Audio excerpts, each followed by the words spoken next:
Olá. Alô, galera, estamos aqui de volta, Livraria Vozes, Salvador, Bahia, Rua Carlos Gomes, 698A, Livraria Vozes, que fica aqui entre o Procon e o Edifício Garagem. Estamos de volta aqui para falar sobre um tema que sempre é dureza, política, meu amigo Ronaldo, e agora a gente vai entrar num processo mais técnico do processo, né? Sim. Então, vamos lá. Vamos entrar com tudo. Depois da questão da cidadania, da democracia, que começa lá na Grécia, outra coisa importante para a nossa política é a República Romana, né? Sim. A coisa romana, ou a coisa do povo, a res pública. Na República, muita coisa veio sendo pensada, os senadores, etc., e principalmente a divisão dos poderes, né? Começa aí e vai ser retornado no iluminismo do século XVIII por Montesquieu. Montesquieu vai combater o absolutismo, assim como os outros iluministas, e ele vai dizer que para que não haja abuso no poder, esse poder deve ser dividido em 3 poderes, pegando um modelo, né, bem parecido lá na República Romana, entre o poder executivo, o judiciário e o legislativo.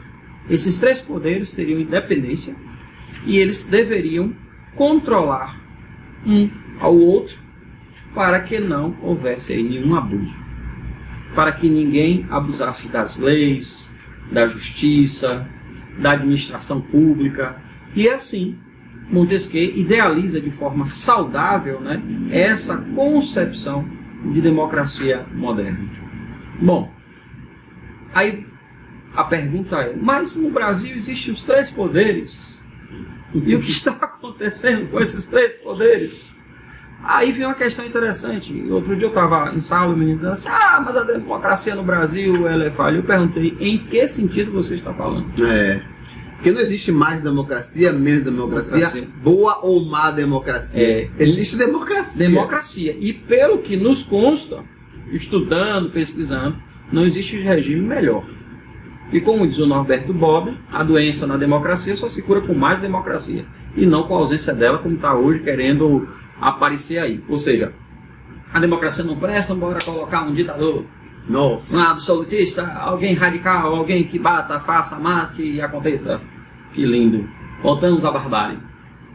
Mas a questão toda é o seguinte, voltando para esse aluno, mas professor, por que o senhor pergunta isso? Porque existe o seguinte, a nossa estrutura de democracia, ela é muito boa. A questão é como se opera essa estrutura. Outra coisa, é preciso perder a ideia de que se elege ali um santo.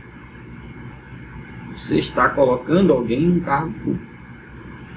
E como qualquer cargo, como qualquer profissão, se ele vai desempenhar um trabalho, ele desempenha bem na medida que esse trabalho vai ser cobrado. Sim, claro. Você não vai pegar alguém, gerenciar algo seu e dizer assim, faça o que você quiser. Né? Correta, né? Não, beleza, toma aqui conta da minha casa, mas tome do jeito que você quiser.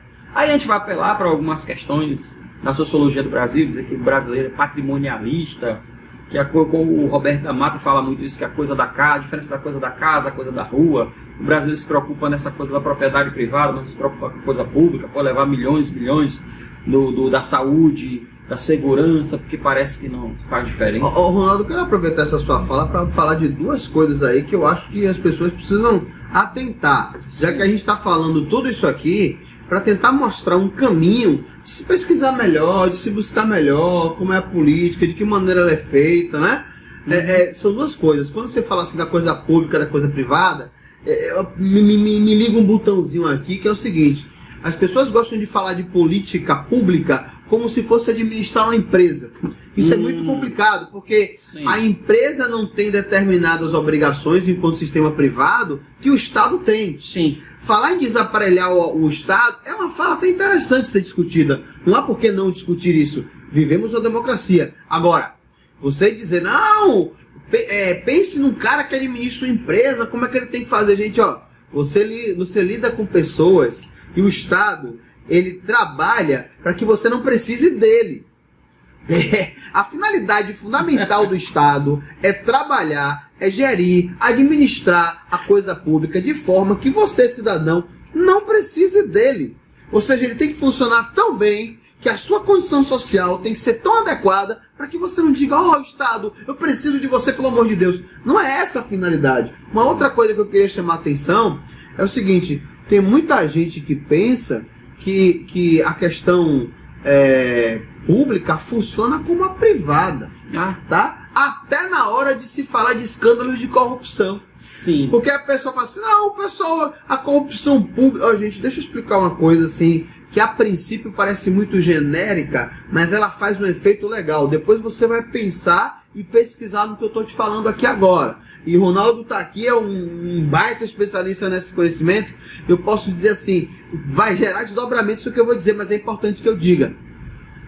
Toda corrupção, ela é privada.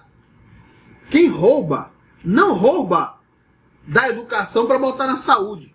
Quem rouba, rouba para si. Pra si. Tá? Toda corrupção, É sempre do ela público tem a ou lógica privado? privada. E lá, Ou do lógico. privado para o Lógico. particular. Então, assim, quando a pessoa faz aquele escândalo, oh meu Deus, que teve aquela empresa tal, aquela empresa alimentícia, nossa, e que teve aquela outra construtora, meu Deus. Gente, você tem que ter uma aliança privada para desviar essa verba. Uhum. Então, assim, o cara não vai dizer assim, nossa, você é o ministro da educação, eu sou o ministro da saúde, eu vou roubar da sua para botar aqui na saúde, porque não tem esse tipo de corrupção. Isso não existe. Então, você fala de corrupção na coisa pública, você associa da forma equivocada. Toda corrupção, ela tem uma ordem de pensamento e de ação privados. Quem rouba, rouba para si. Mas esse é um ponto. Mas aqui tem uma coisa interessante aí, falando em política, não há como não falar um pouco sobre a Lava Jato. Nossa. E uma das coisas que eu acho mais E dos seus interessante meandros. é o caminho de tudo isso, o caminho, a via. Uma das coisas que mais me deixa assim, chateado quando eu vejo na televisão, internet, jornais assim. A empresa X deu 10 milhões para o político Y. Encerra por aí a conversa. A empresa é boazinha, né? Mas ninguém diz quanto essa empresa X lucrou em cima das manobras do político Y. Não fala isso porque fica parecendo assim, a empresa deu dinheiro a ele, o monstro que pegou esse dinheiro, não sei o que. É a empresa, né? A empresa que deu esse dinheiro, ela lucrou. Essa coisa de a corrupção passiva e ativa é muito simbólico nas expressões. Não, e muita gente, sobretudo a grande mídia, gosta de colocar assim, ó. Não, corrupção é aquela coisa que tem que ter um corrupto e um corruptor. Ela não pode fazer parte da minha ideologia individual. Ah, claro que pode, gente. É claro que pode.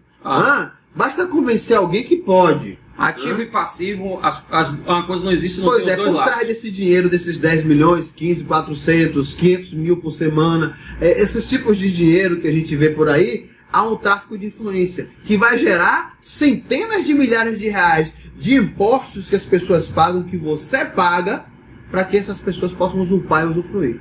Além do prejuízo na máquina pública que não é colocado na conta disso.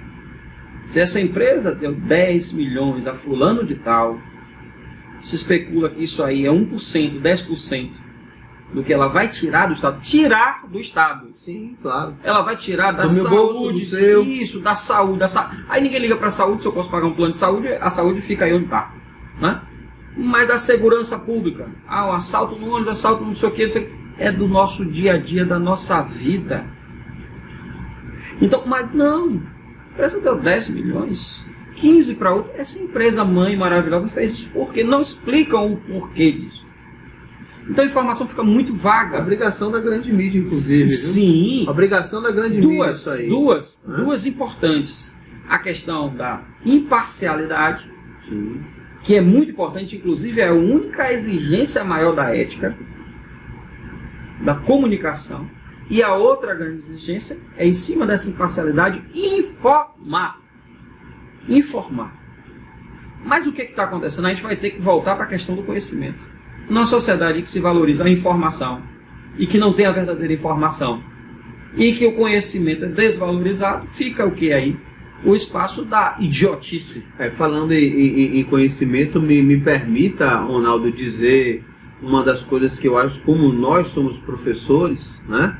Nós temos a obrigação de dizer aqui, gente, as melhores informações que você vai achar na sua vida elas não estão no WhatsApp, elas não estão no Facebook, elas não estão no Instagram. Estão aqui.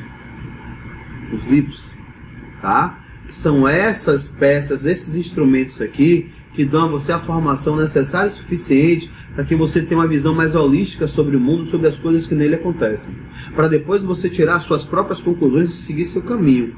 Porque assim, filosofar na internet é fácil, difícil é sustentar o que você está dizendo. Porque ninguém sustenta. O que eu vejo é mais isso, né? E aí muitos políticos se aproveitam disso porque nós estamos numa era cheia de informação, mas de total desinformação, e muitos maus políticos se aproveitam disso, infelizmente. E aquela receita prática, separar para pior governar. Quanto mais dividida a sociedade, polarização, mais fácil a criminalidade ela propaga, ela pulveriza aquilo que tem de mais importante na sociedade, que é a coesão social. Quando você tem uma sociedade que tem um ponto comum, que define um objetivo, que tem uma lógica de funcionamento, meu amigo, o cara tem que ter proposta, né? E é de proposta que a gente vai falar no nosso próximo bloco. Porque essa coisa é importante, tendo harmonia, tendo um propósito. Você imagine o Brasil unido agora por uma causa comum. Exatamente.